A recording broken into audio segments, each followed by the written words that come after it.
Primeira carta de Paulo a Timóteo, capítulo 2, versos 5 a 6. Nessa noite nós vamos estar falando sobre como identificar uma seita. Vocês sabem o que é uma seita? Alguém sabe ou não sabe o que é uma seita?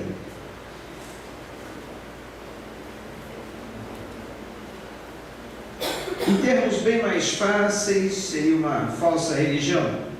Seria uma religião contrária à palavra de Deus. Seita vem de sectarismo ou divisão. As seitas geralmente dividem, o corpo de Cristo. Muitas seitas saíram do meio da igreja, do meio do corpo de Cristo, criando um sectarismo, uma divisão e criando uma doutrina para si, uma doutrina contrária à palavra de Deus. E geralmente nós usamos as 4 operações matemáticas para se identificar uma seita. Como que é isso, pastor? Usar 4 operações matemáticas para se identificar uma seita. Nessa noite nós vamos aprender isso, O Vinícius, que faz faculdade de matemática, não está aqui, mas com certeza a coisa não é tão difícil a ponto de nós pedirmos ajuda para ele.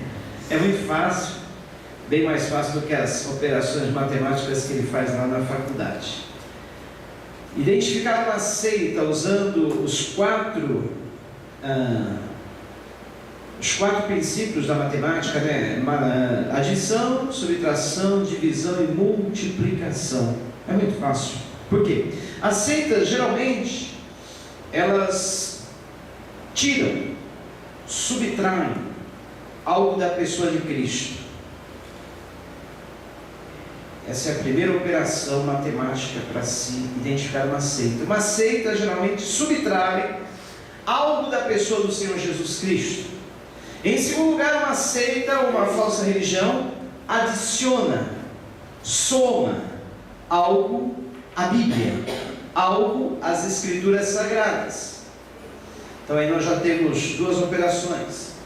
Terceiro lugar, uma seita multiplica o sacrifício, ou seja, o sacrifício de Cristo, que foi único para a salvação nossa, para o perdão de todos os nossos pecados, geralmente é multiplicado nas seitas. As seitas multiplicam o sacrifício ou os sacrifícios, dizendo que o sacrifício de Jesus Cristo não é ou não foi suficiente para nos salvar.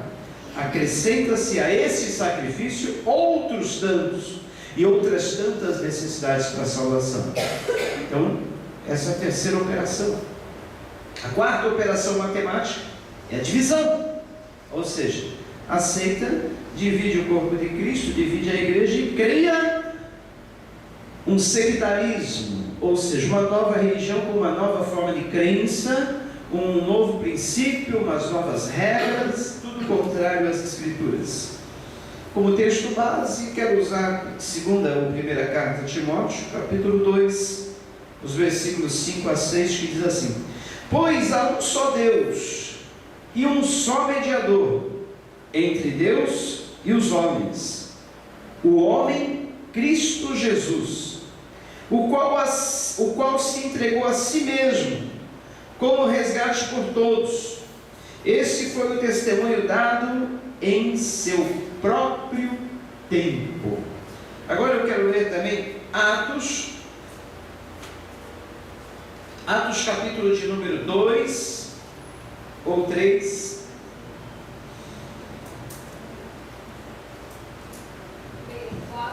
Aliás, Atos 4:12.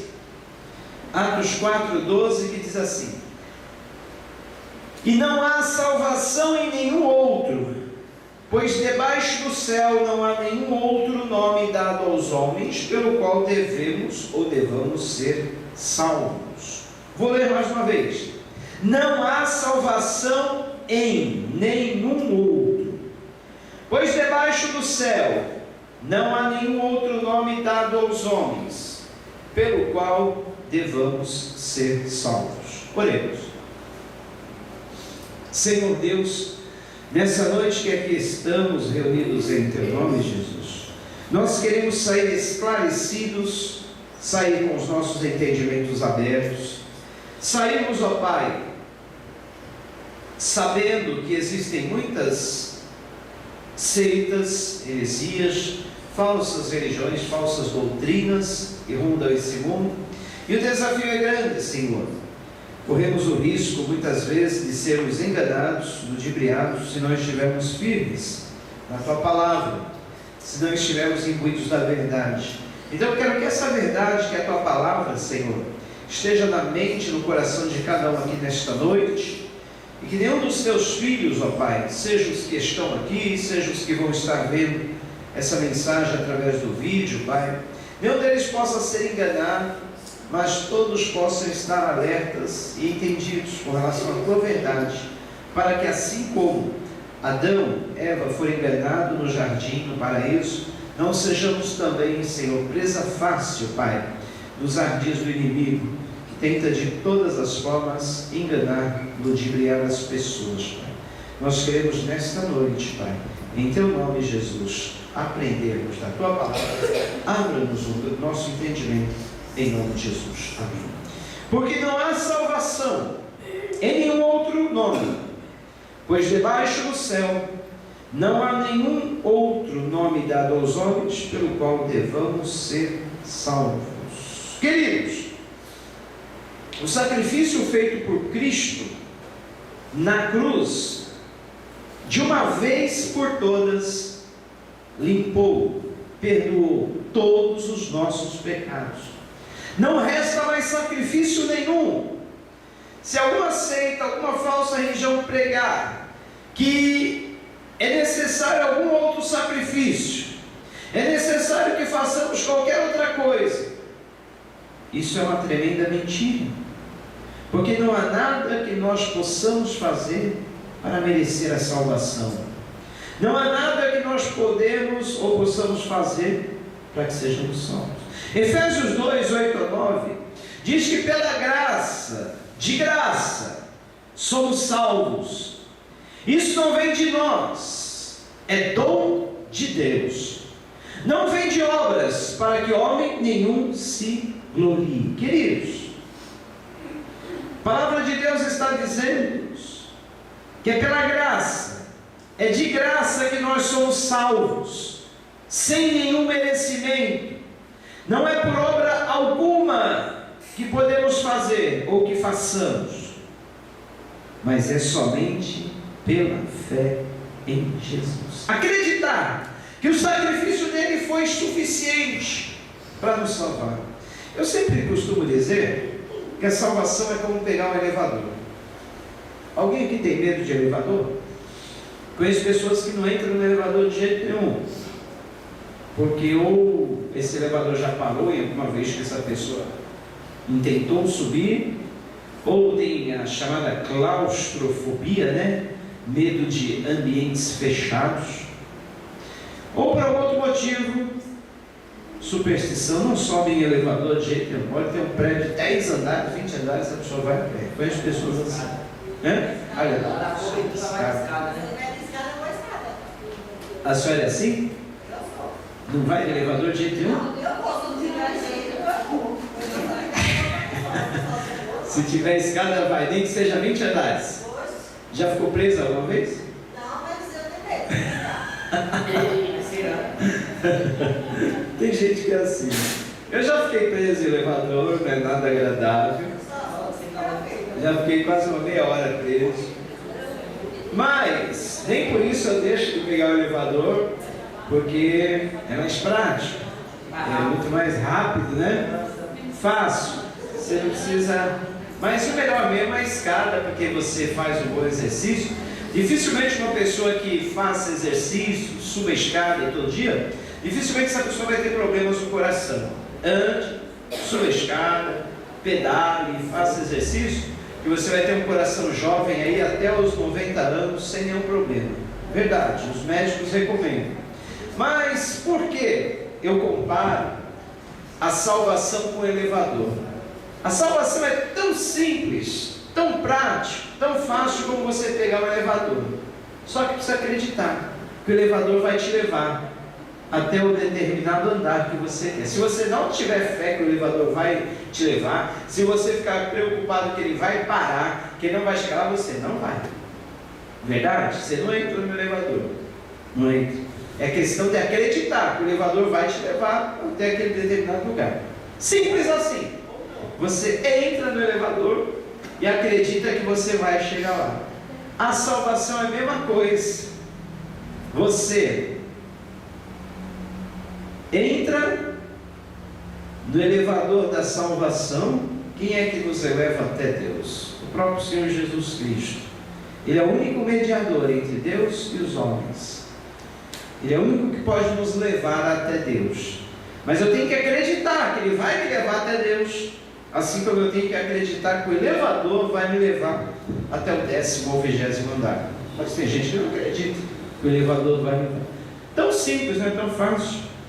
Assim como existem pessoas que não acreditam que só crer que Jesus vai nos levar até Deus é suficiente. Essas pessoas acham que precisa fazer mais alguma coisa. Não é possível, mas eu cometi tantos pecados na minha vida, será que agora é só eu crer em Jesus?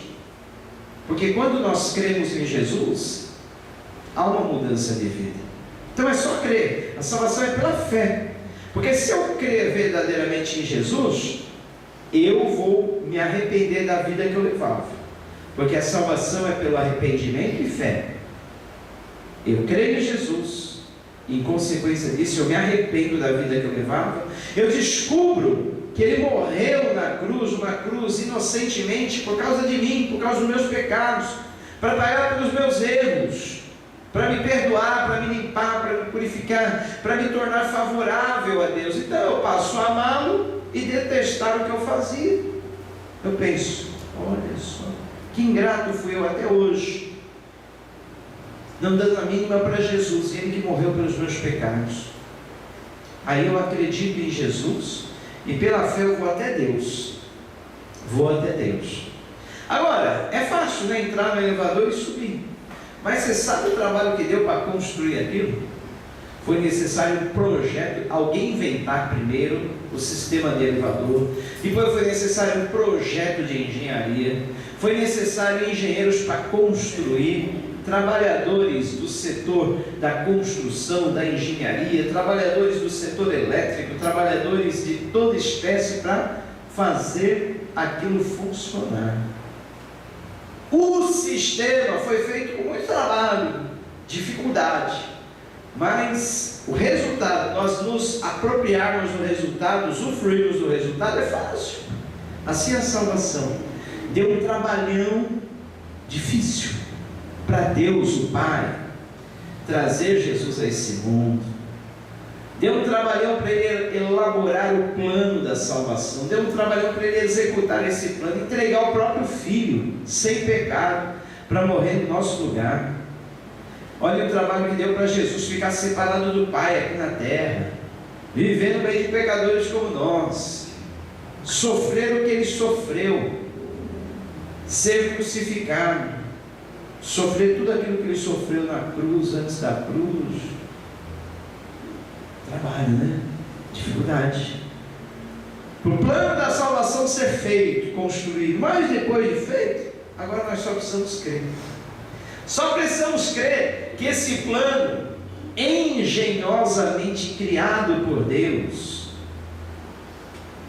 de uma forma sábia, elaborado pelo próprio Deus, é preciso crer que esse plano funciona, assim como é preciso nós crermos que o elevador funciona e vai nos levar até lá.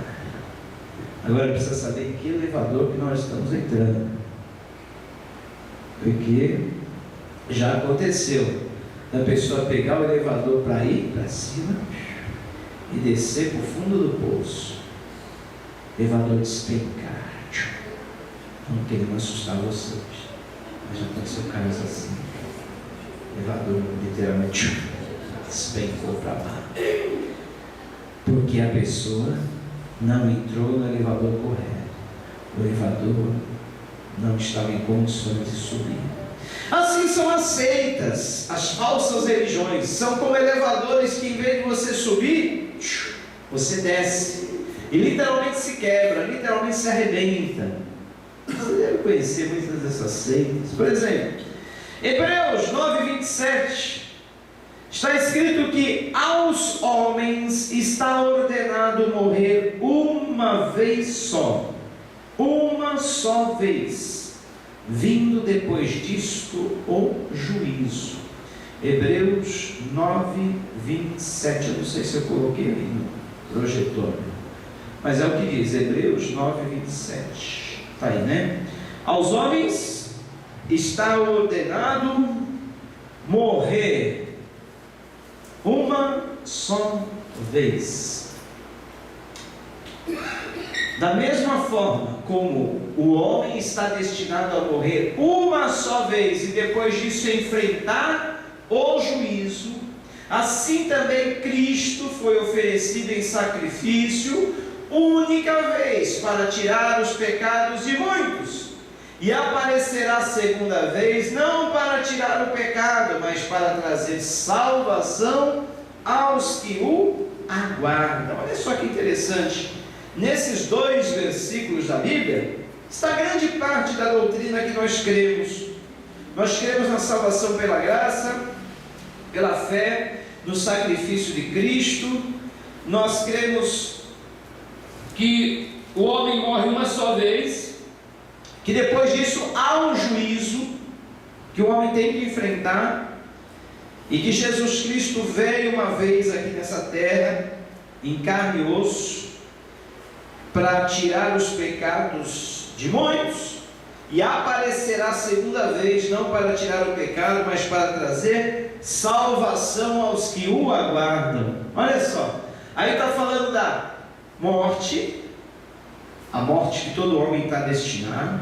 Aí fala do juízo. Aí fala da primeira vinda de Cristo para morrer, tirando os nossos pecados. Fala da segunda vinda de Cristo para nos salvar desse mundo. Olha só, em 2 versículos, olha, 4 pontos importantes da doutrina que nós cremos na Bíblia: a doutrina da morte, uma única vez para os homens; a doutrina do juízo; a doutrina da primeira vinda de Cristo; a doutrina da segunda vinda de Cristo. Se você não tinha um versículo ou 2 versículos para evangelizar, esse aí está bom, esses 2 está bom. Você fala tudo o que é necessário para o pecador saber: que existe uma morte, que todo homem está destinado a ela, que existe um juízo. Portanto, não adianta querer se enganar a si mesmo: eu vou viver a vida do jeito que eu quero, ninguém tem nada a ver com a minha vida, o dono da minha vida sou eu, faço o que eu bem quero, a vida é curta, eu devo curtir a vida, eu devo aproveitar a vida, fazer tudo o que me vier ao coração, enfim, vou me acabar, porque eu vou morrer mesmo um dia, e morreu, acabou. Ou, Deus é misericordioso mesmo, Ele vai levar todo mundo para o céu. Mentira. Existe uma morte, é verdade. Todo homem está destinado a um juízo. Portanto, prestaremos ou daremos conta de cada ato nosso.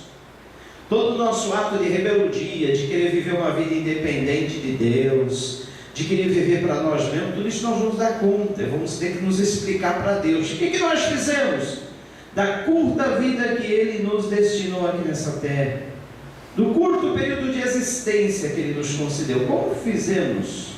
Como usamos esse tempo? Vamos prestar conta de tudo isso. E Jesus Cristo, que veio uma vez para morrer pelos nossos pecados, Ele virá outra vez para salvar aqueles que creem nele e para dar o destino da condenação eterna para todos os que o rejeitarem. Os espíritas, eles pregam a chamada reencarnação, ou seja, eles dizem assim, não só os espíritas, mas muitas outras seitas que acreditam na reencarnação, eles dizem assim: olha, todos nós temos que nascer, morrer, depois de mortos vir a esse mundo novamente, nascer novamente, morrer novamente, Nascer, morrer, nascer, reencarnar, nascer, reencarnar. Quantas vezes necessário for, até que venhamos a nos purificar de todos os nossos pecados, os pecados cometidos em vidas passadas. Temos que cumprir o nosso karma, temos que pagar por tudo que fizemos. E eles vão muito mais além, eles falam assim: olha, tem gente que reencarna numa barata, tem gente que reencarna num rato, tem gente que reencarna num sapo, num animal, dependendo da vida que a pessoa. Portanto, não maltrate os animais, senão você pode vir reencarnado na pessoa de um animal, cada absurdo. E eles acreditam nisso, muita gente acredita nisso. Só que esse versículo de Hebreus 9:7 derruba por terra toda a doutrina espírita, porque está dizendo: ao homem está ordenado morrer uma vez só, vindo depois disso o juízo. Então não tem reencarnação, não existe. Allan Kardec criou um outro evangelho. Ele escreveu um outro evangelho que não é o da Bíblia, e escreveu esse monte de asneiras, tolices, coisas errôneas, que tem levado muitos que creem nisso ao inferno, porque naquela esperança: não adianta, eu tenho que reencarnar, nascer outras vezes. A pessoa acaba por não aceitar o plano que Deus estabeleceu da salvação em Cristo Jesus somente. Você conhece alguém que crê na doutrina da reencarnação? Anote esses 2 versículos aí na sua Bíblia, e quando essa pessoa questionar você a respeito da sua fé, você mostra para ele. Não adianta, não existe outro meio de convencer o pecador só pela Bíblia. Você pode usar seus argumentos, você pode usar suas palavras, mas não existe outra forma. Queridos, uma certa vez o apresentador de TV, Jô Soares, de vez em quando ele dá uma date. Ele é meio cético, não, ele é cético, quase que totalmente. Ele fala muita bobagem, mas de vez em quando ele dá uma certa, de vez em quando. Uma certa vez ele, entrevistando alguém que crê na doutrina da reencarnação, ele fez uma pergunta muito inteligente, muito. Ele disse assim: fulano, você que crê na reencarnação, os espíritos se multiplicam? Espíritos se reproduzem? O entrevistado disse: não, espíritos não se reproduzem, não são como humanos, né? Que tem a relação homem e mulher, dali nasce outro ser. Espíritos não se reproduzem, assim como os anjos não se reproduzem, né? Os espíritos não se reproduzem. Não pode um espírito ter uma relação com outro espírito para gerar um outro espírito, né? Aí ele perguntou: muito bem, espírito não se reproduz? Não. Hoje nós somos no mundo milhões, bilhões de habitantes. Se a teoria da reencarnação for verdade, cada um dos seres humanos que vivem hoje na Terra é fruto de uma reencarnação, ou de várias reencarnações. Como explicar então, se o mundo começou com um casal, e dali foram nascendo outros,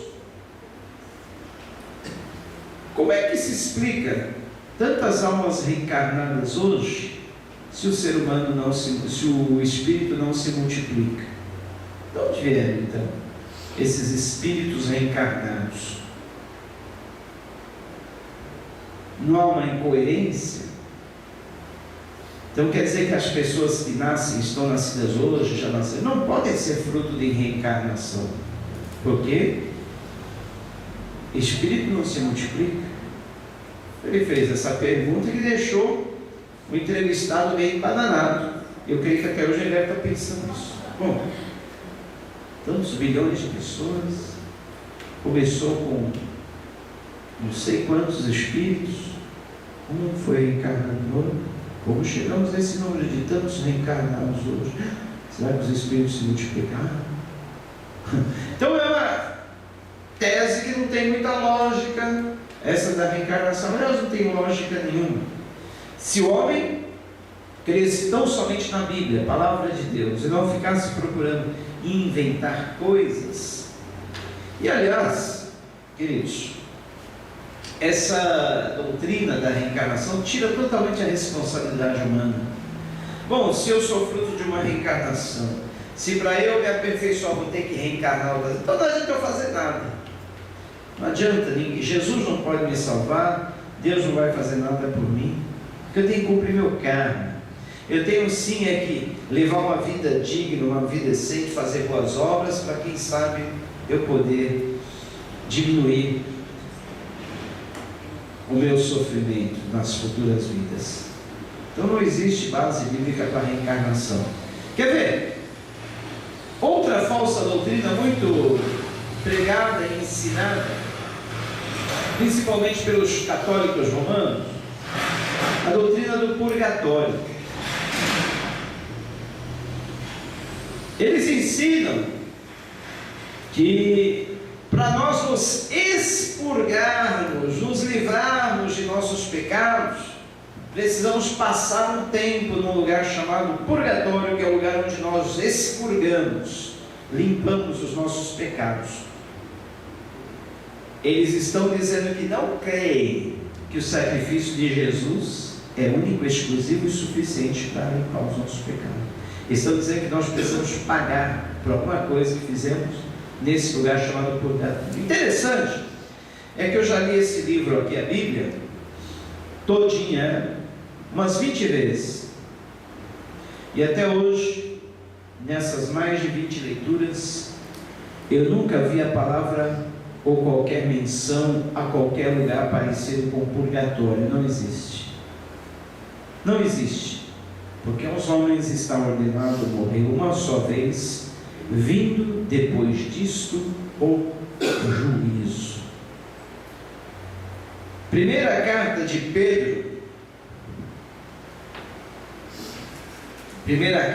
Pedro, tem um versículo que fala que não foi por coisas corruptíveis como ouro, prata, que nós fomos resgatados da nossa vã maneira de viver, mas pelo precioso sangue de Jesus Cristo. Olha só. Pois vocês sabem que não foi por meio de coisas perecíveis como prata ou ouro que vocês foram redimidos da sua maneira de viver, que lhes foi transmitida por seus antepassados, mas pelo precioso sangue de Cristo, como de um cordeiro sem mancha e sem defeito. Primeira carta de Pedro 1, 18 e 19. Olha, não há nada que possa nos aperfeiçoar, não há nada que possa nos purificar, não há nada que possa tirar nossa mancha, o nosso pecado, perdoar das nossas maldades, a não ser o sacrifício de Cristo Jesus na cruz. Este é único e suficiente. Não há nenhum outro. Efésios capítulo 1. Efésios capítulo de número 1, 7. Nele, em quem? Em Jesus temos a redenção. Redenção que é salvação. Redimir, comprar, nos livrar. Ele nos comprou para si, para tirar os nossos pecados e nos tornar dele. Redimiu. Da ideia daquele escravo que é comprado para se redimir, para alcançar a sua liberdade. Ele nos redimiu, tirou a nossa culpa, nos deu liberdade. Por meio do seu sangue. Olha, só por meio do sangue. Não existe outro meio. O perdão dos pecados, de acordo com as riquezas da graça de Deus. Riquezas da graça de Deus. É tudo pela graça, é de graça. Basta nós crermos. Riquezas da graça de Deus. Graça, o que é graça? Favor imerecido. Favor que nós não merecemos. Mas Cristo fez por nós, mesmo sem merecermos. Graça que nos perdoou de todos os pecados que nós já cometemos. Graça que nos perdoa dos pecados que cometemos no presente momento. Todos nós pecamos. Não passamos um dia sem pecar. Seja por comissão fazer, seja por omissão não fazer, seja por falar, por pensar, por olhar, enfim, pecamos de todas as formas todos os dias. Mas a graça do Senhor Jesus nos perdoa. E a mesma graça nos perdoará, já tem garantido para nós o perdão de todos os pecados que vamos cometer até o fim da vida. Isso não nos dá liberdade de pecarmos. Porque, como eu já falei aqui outras vezes, cada vez que nós pecamos, nós estamos crucificando novamente o Filho de Deus. Nós estamos dizendo: crucifica-o, crucifica-o, solta o Barrabás que há em mim, crucifica Jesus, crucifica Jesus. Imagine como isso dói no Filho de Deus. Então, queridos, se a graça é esse favor imerecido, que nós cantamos, quero mergulhar nesse mar da graça, nesse rio da graça, graça que tanto nos faz bem, foi graça, de graça, por graça, graça de Deus, né? Esse favor imerecido. É pela graça que somos salvos, por meio da fé, sem merecer, sem obra nenhuma. Há seitas que falam que nós precisamos fazer boas obras para sermos salvos. Boas obras é consequência de quem é salvo.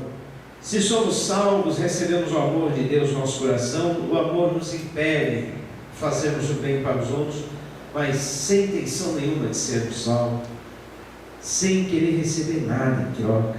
Isso é graça, graça.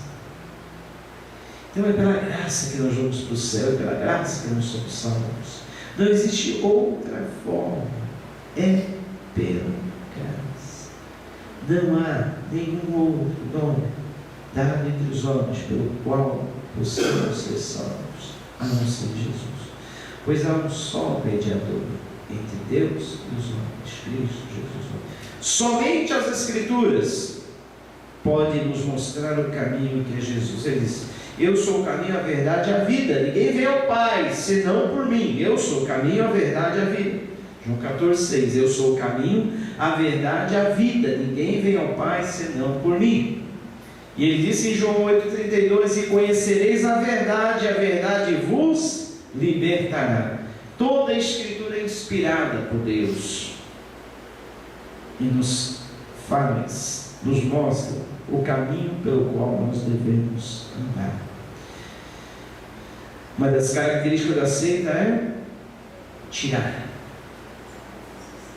aquilo que a pessoa de Jesus tem, somar na Bíblia o que a Bíblia não diz, acrescentar, multiplicar os sacrifícios e dividir. Vocês conhecem muitas seitas. Vou falar somente rapidamente de algumas delas. Os russelitas, ou chamados testemunhas de Jeová. Paulo disse a Timóteo: se alguém vem até vós trazendo outra doutrina que não seja a verdadeira doutrina, não os saudeis nem os recebais em casa. Não abra sua porta para receber esse pessoal. Isso não é falta de educação, você não é obrigado a recebê-los. Você simplesmente vai dizer: olha, a Bíblia me diz que eu não devo receber em casa quem me traz outra doutrina que não seja a doutrina das Escrituras Sagradas. E vocês têm o livro de vocês, que é a tradução do Novo Mundo das Escrituras Sagradas, onde eles retiraram nada mais nada menos que 14 versículos da Bíblia, modificaram, tiraram, e aí eles trazem uma outra doutrina. Eles não creem no céu. Para eles o paraíso será somente na terra.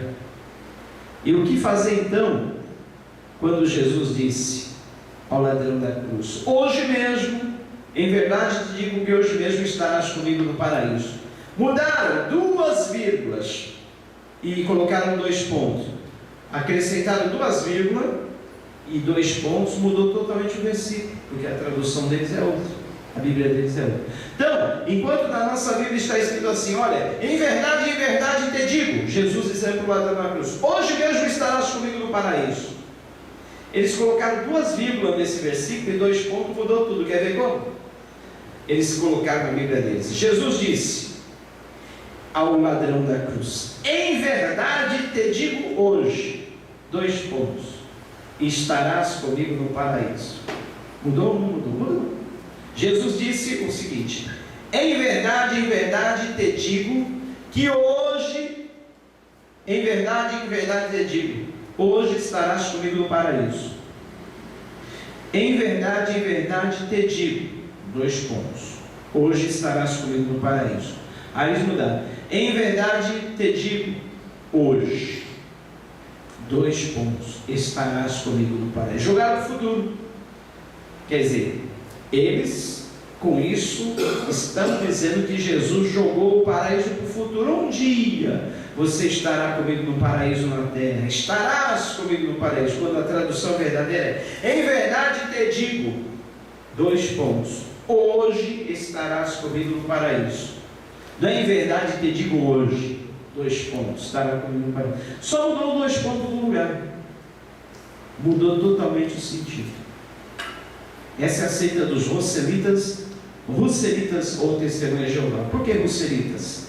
Eles creem nessas falsas doutrinas do homem chamado Charles Taze Russell, o homem que criou a seita deles e que escreveu a tradução própria deles, que é a tradução do Novo Mundo das Escrituras Sagradas. Como eu já falei sobre o Espírito Santo, eles não creem que o Espírito Santo é Deus, que o Espírito Santo é uma pessoa de Deus. Eles escrevem o Espírito Santo com letra minúscula, porque eles acreditam que é somente uma força ativa de Deus. Muito bem. Então, esses 2 motivos já são suficientes para nós sabermos que Testemunha de Jeová é uma seita, não é uma religião que pode nos levar até Deus. Outra, Mormons. Todos eles se parecem, né? São as chamadas seitas de Norex. Parece, mas não é. Parece, mas não é. Parecem evangélicos, parecem cristãos, tem tudo, mas não são. Os Mormons também têm um próprio livro deles. Criaram um próprio livro, que é o livro dos Mormons. E esse livro dos Mormons, escrito por um doido. O cara teve visões alucinantes. Joseph Smith é o nome desse camarada. E ele diz ter tido um contato com os homenzinhos que eram tipo uns extraterrestres, que falaram dessas doutrinas para ele e mandaram ele escrever tudo num livro. Olha, nós sabemos que esses homenzinhos parecidos com extraterrestres são demônios. Fizeram ele escrever um novo livro diferente das Escrituras Sagradas. E se nós formos falar das doutrinas erradas, as heresias quer dizer uma falsa doutrina, que contém esse livro, nós ficaremos aqui até amanhã de manhã e não terminaríamos. Quem já pegou um livro de Mormons, misericórdia, tanta asneira, tanta tolice, tanta bobagem, que eu não sei de onde eles tiraram tanta coisa assim. Muito bem, o que nós poderíamos falar mais? Poderia falar dos adventistas, parece, mas não é, né? Por que, pastor? Eles são tão bonzinhos, eles são tão educados, eles parecem ser tão crentes, tão fervorosos. Eles falam sobre vida saudável, sobre vem na nossa casa trazer uns livrinhos bonitos, falando sobre o benefício de comer vegetais, de levar uma vida saudável. Lindo, lindo, né?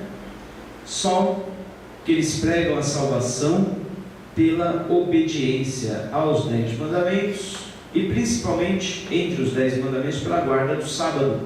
Literalmente, eles acham que o sábado é o 7º dia, é o dia do descanso e não abrem mão. O descanso na nossa vida é bíblico, queridos. Devemos observar um dia da semana como nosso dia sabático. Sábado quer dizer descanso. Dia sabático quer dizer dia de descanso. Não importa se seja no domingo, segunda, terça, quarta, nós temos um dia sabático. Só que eles pegam na questão do dia da folhinha, do dia do calendário. Eles pregam isso como salvação. Se o homem não obedecer os mandamentos, e principalmente o mandamento do sábado, não pode ser salvo. Estão multiplicando os sacrifícios, multiplicando aquilo que devemos fazer para sermos salvos. Tá? Falar de mais uma. Aí vocês vão arregalar os olhos mais uma vez. Mas pastor, eles são tão crentes, eles são tão fervorosos, eles são tão bons. O senhor está sendo injusto? Congregação Cristã do Barril, do Brasil. Eu falo do Barril porque eu tinha um tio que era de lá. E ele, não dava a ver. Assim como eu já conheci outros de lá, que são chegados na caninha. Vocês devem conhecer muitos assim. Então, queridos, por que a Cristã do Brasil é uma seita? Ou eles são a igreja correta e todas as demais estão erradas, ou as igrejas que pregam a salvação em Jesus, da forma como a Bíblia diz, estão corretas e eles estão errados. Prefiro pensar que eles estão errados.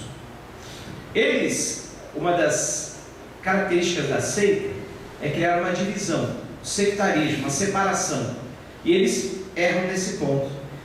Eles dizem que a pessoa só pode ser salva através da Cristã do Brasil. A pessoa só encontra salvação na congregação cristã do Brasil. Ou seja, não é pelo sacrifício de Cristo, não, é pela igreja. A pregação deles não é essa. E tem mais, eles acreditam que se a pessoa é um predestinado, um dia ela vai cair lá e vai receber a salvação. Talvez você já tenha recebido um convite de algum seu amigo, algum colega, para ir até uma congregação.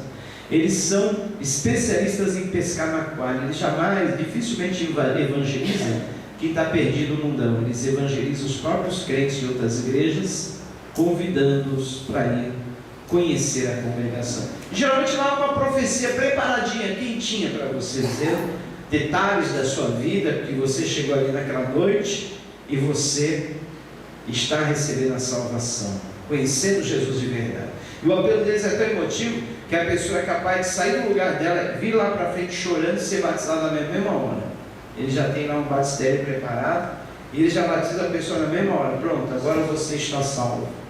Conheço pessoas saíram daqui, foram fazer uma visita a convite de um amigo, e aqui, olha, demoraram 1 ano, ficaram 1 ano, se batizaram.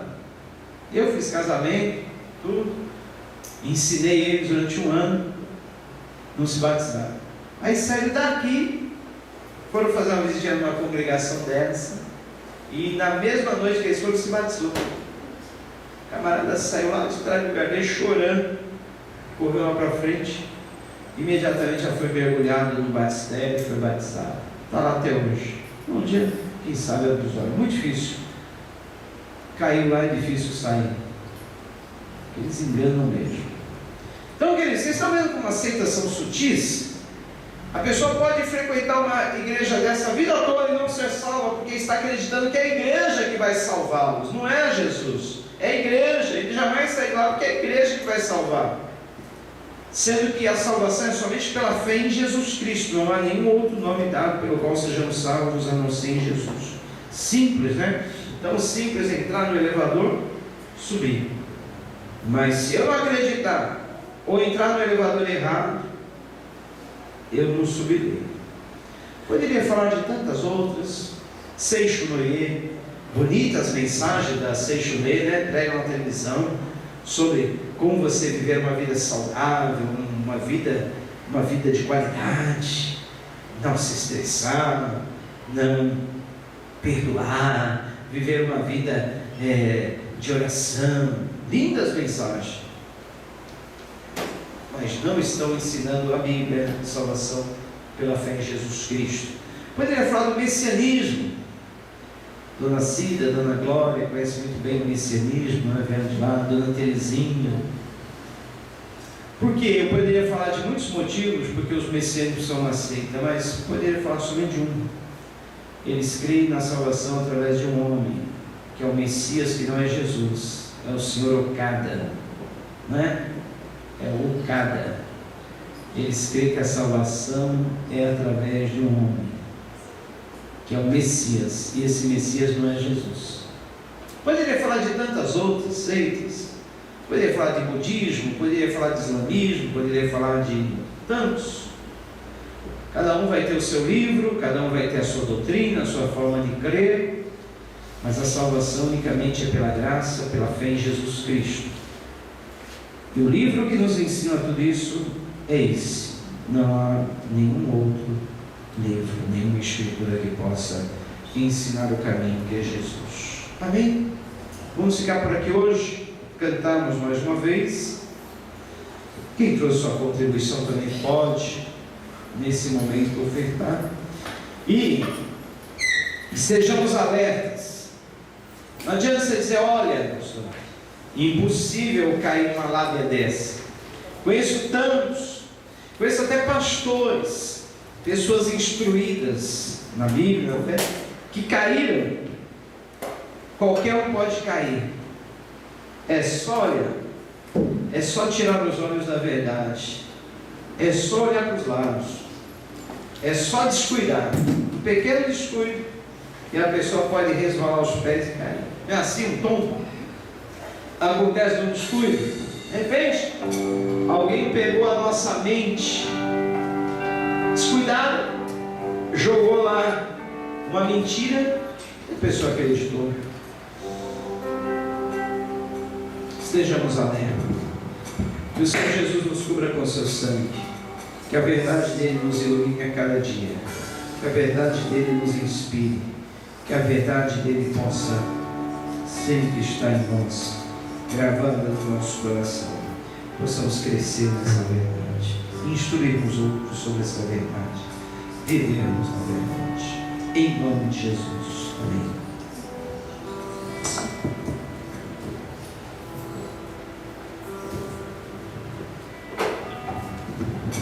Domingo pela manhã temos nosso estudo dominical.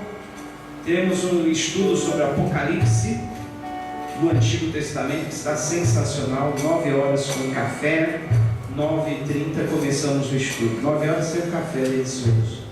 E à noite, é claro, você não pode estar fora daqui, porque vai ser um culto muito abençoado. Amém? Deus abençoe pela presença de todos aqui.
precisamos do teu perdão, do teu auxílio.